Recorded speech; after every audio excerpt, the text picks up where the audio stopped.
Hello दोस्तों, नमस्कार। आज हम आप लोगों को फिर से केदारनाथ अपडेट दे रहे हैं। आप सब लोगों को नवरात्रि की हार्दिक शुभकामनाएं। उसी को मद्देनज़र रखते हुए आप देख सकते हैं कि इस समय हम आपको जो दृश्य दिखा रहे हैं ये रुद्रप्रयाग जिले के काली मठ क्षेत्र की काली मठ का जो काली माई का मंदिर है उस क्षेत्र से आप लोगों को दिखा रहे हैं।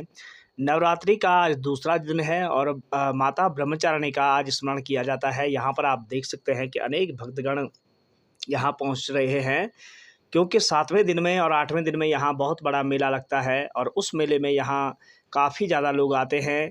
तो आप लोगों से भी अनुरोध है, अगर नवरात्रि पर आप लोग काली मठ में माता काली की आराधना करोगे तो आप लोगों का जो जीवन है वो धन्य हो जाएगा। उसी को मद्देनज़र रखते हुए आप देख सकते हैं यहाँ पर कलेवा बांध दिया जा रहा है। भगवती के सामने यहाँ पर अर्ज़ लगाई जा रही है।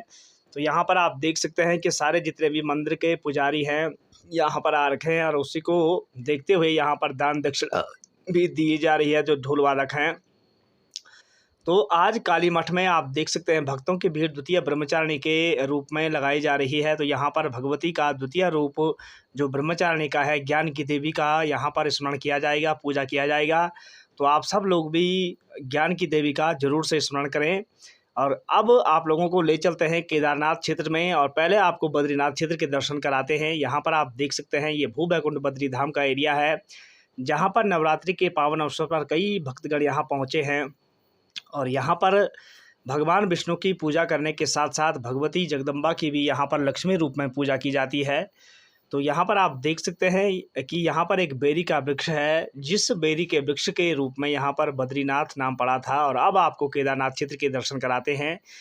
केदारनाथ क्षेत्र में यहाँ पर जो चामुंडा देवी है, जाल चौमासी कालीमठ क्षेत्र की जो चामुंडा देवी है वो यहाँ पर दर्शन के लिए आई थी और अब वो अपने जो गंतव्य के क्षेत्र है वहाँ जा चुकी है। और यहाँ पर आप देख सकते हैं कि जो गर्भगृह से डोली बाहर निकली है और यह जो डोली है यहाँ पर दर्शन के लिए उमड़ी हुई है, आप देख सकते हैं। तो यहाँ पर आज जो द्वितीय ब्रह्मचारिणी का जो पर्व है, भगवती का दूसरे रूप का यहाँ पर आज वर्णन किया जाएगा और उसकी गाथा का वर्णन आप लोगों को पता है कि ब्रह्मचारिणी ब्रह्म का पालन करने वाले अर्थात ज्ञान का पालन करने वाली देवी है।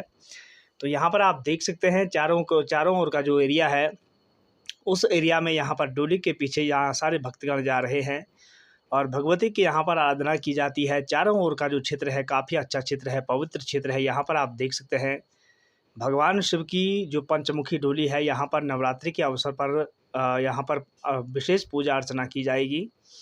और इसी को मद्देनज़र रखते हुए यहाँ पर आप देख सकते हैं कि जो डोली है, डोली को अंदर प्रवेश किया जा रहा है ताकि यहाँ पर पूजा अर्चना की जा सके। उसी को देखते हुए यहाँ हिमालय शिखरों पर आप देख सकते हैं धीरे धीरे करके जो बर्फबारी है वो भी बढ़ती जा रही है। ठंड का माहौल भी धीरे धीरे बढ़ रहा है। यदि आप लोग भी यात्रा पर आ रहे हो तो आप लोग भी अवश्य आएँ, अपने साथ गर्म कपड़े लेकर के, अपनी ज़रूरी दवाएं लेकर के ज़रूर आएँ, ताकि आप लोगों का जो जीवन है वो कष्टमय ना हो। यदि अगर आप लोग बिना गर्म कपड़ों के यहाँ आओगे तो बड़ी दिक्कत होगी। यहाँ पर बाबा भैरवनाथ के दर्शन हैं। भूखंड भैरव जी यहाँ पर विराजमान हैं जो केदारनाथ क्षेत्र की रक्षा करते हैं और यही भैरवनाथ मनुष्य जीवन को काफ़ी सुकून भरा माहौल प्रदान करते हैं। आप देख सकते हैं जो यात्रियों की बसें हैं धीरे धीरे करके केदारनाथ क्षेत्र की ओर रवाना हो रही है। और रास्ते की जो अपडेट है, आप लोगों को पता है कि बारिश तो हो नहीं रही है, मौसम साफ़ है, बिल्कुल सुहावना मौसम है, चिलचिलाती गर्मी है, धूप है, तो कोई भी दिक्कत नहीं है यात्रा में। तो आप लोग निसंकोच आ सकते हैं यात्रा पर, कोई भी दिक्कत नहीं है, दिन हो या रात हो आप आ सकते हो। किसी भी तरह का कोई लैंडस्लाइड नहीं है, कहीं भी कोई भी दिक्कत नहीं है। तो आप लोगों से अनुरोध है आप धीरे धीरे करके यात्रा की ओर आएँ। आज जो द्वितीय नवरात्र है, ब्रह्मचारिणी के रूप में भगवती की पूजा की जाएगी। और यदि आप लोग भी नवरात्र के अवसर पर अगर केदारनाथ धाम की ओर आ रहे हो, बद्रीनाथ धाम की ओर आ रहे हो या फिर कालीमठ क्षेत्र में आ रहे हो, जहां अष्टमी के दिन त्योहार पर मेला लगता है और कालरात्रि वहां रात को कालरात्रि का नृत्य होता है, तो यदि आप लोग भी आना चाहते हो तो आप लोग भी अवश्य आएँ, जहाँ पर कालरात्रि रात को नृत्य करती है।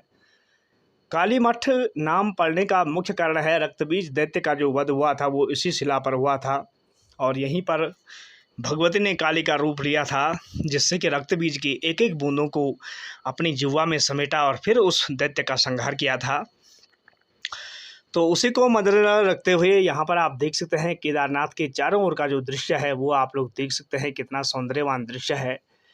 चारों ओर धीरे धीरे करके जो भक्तगण हैं वो केदारनाथ क्षेत्र की ओर बढ़, चारों ओर का जो क्षेत्र है यात्रियों से धीरे धीरे करके बढ़ रहा है, क्योंकि आपदा के बाद का जो समय है केदारनाथ के लिए काफ़ी दुख भरा रहा है। इस साल 2025 उत्तराखंड के लगभग एक भी क्षेत्र ऐसा नहीं छूटा जहां आपदा का कहर न बरपा हो। गढ़वाल क्षेत्र से कुमाऊं क्षेत्र तक सर्वनाश का जो डंका है वो बजाया है प्रकृति ने, और खासकर गढ़वाल क्षेत्र में ज़्यादा हुआ है। यहाँ उत्तरकाशी, चमोली, रुद्रप्रयाग, पौड़ी, तो काफ़ी ज़्यादा गढ़वाल क्षेत्र में इस साल तहस नहस हुआ है। देहरादून से लेकर के और हरिद्वार का जो पुल है वो भी बहा था। तो लगभग गढ़वाल क्षेत्र के लगभग सारे ज़िलों में तबाही का जो मंजर है वो देखने को मिला। तो न जाने गढ़वाल क्षेत्र में ही जो अधिकतर धाम हैं, पवित्र धाम हैं, वो स्थित हैं। तो प्रकृति का जो कहर है वो न जाने क्यों बरप रहा है, अधर्म अत्याचार के कारण बरप रहा होगा। इसलिए आप लोगों से अनुरोध है, अगर आप लोग भी धामों में यात्रा करने के लिए आ रहे हैं तो अपनी पवित्रता बनाए रखें, ताकि भगवान शिव के क्रोध को जागृत ना करें, क्योंकि भगवान शिव जागृत अवस्था में है। कई बार मैं कह चुका हूँ, अगर जागृत अवस्था में किसी चीज़ को अगर तुम ठेस पहुँचाओगे तो उसका जो परिणाम है वो विनाशक ही होगा।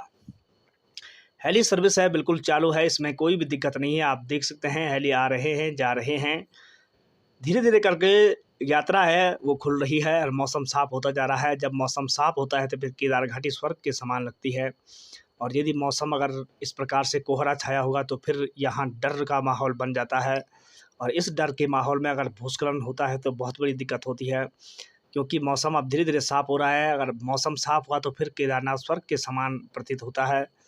तो अब धीरे धीरे करके सितंबर का अंतिम सप्ताह आने वाला है, और आप लोगों से अनुरोध है कि अगर आप लोगों को आज की दी गई अपडेट अगर पसंद आई हो तो आप लाइक करें, सब्सक्राइब करें, शेयर करें। आर के पहाड़ी ब्लॉग को ज़रूर से फॉलो करें। धन्यवाद।